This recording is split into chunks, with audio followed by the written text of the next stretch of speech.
ओम नमो रामदूताय। गजानन भगवान की जय। ओम शुक्लांबरधरं विष्णुं शशिवर्णं चतुर्भुजं प्रसन्नवदनं ध्यायेत् सर्वविघ्नोपशान्तये। ప్రస్తుతం మనం వరసిద్ధి వినాయక నవరాత్రులలో ఉన్నాము.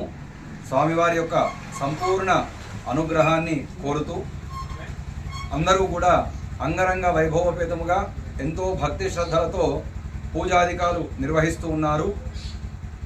లోక కళ్యాణం కోసం జరిపేటువంటి ఈ యొక్క గణపతి నవరాత్రులు చాలా విశేషప్రదమైనటువంటివి. ప్రస్తుతం వర్ష ఋతువు అనగా వర్షాకాలము.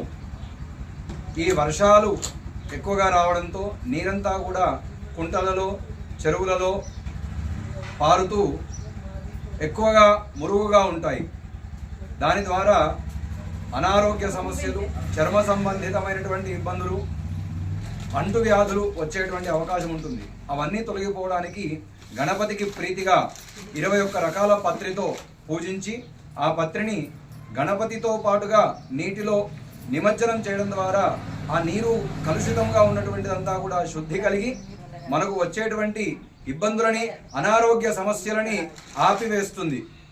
అట్లాగే మనము మట్టి వినాయకుడిని పూజించుకోవడము మనకు చాలా విశేషమైనటువంటిది.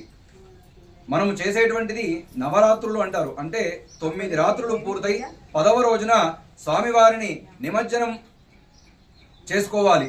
10వ రోజు ఉదయం పూజ చేసి స్వామివారిని ఉద్వాసన జరిపి ఆ తర్వాత భక్తి శ్రద్ధలతో గ్రామమంతా కూడా స్వామివారిని ఊరేగింపుగా తీసుకువెళ్ళి భజన, శాస్త్రీయమైనటువంటి నృత్యములు ప్రదర్శన చేస్తూ స్వామివారిని నిమజ్జనానికి తీసుకెళ్ళాలి. అంతేగాని పాశ్చాత్య సంగీతము, పాశ్చాత్య నృత్యాలు అనగా సినిమా పాటలు, డీజే పాటలు ఇట్లాంటివి కాకుండా స్వామివారిని శాస్త్రీయమైనటువంటి విధముగా స్మరణ చేస్తూ భజన చేస్తూ తీసుకువెళ్ళాలని ప్రతి ఒక్కరికి తెలియజేస్తూ ఓం నమో రామదూతాయ.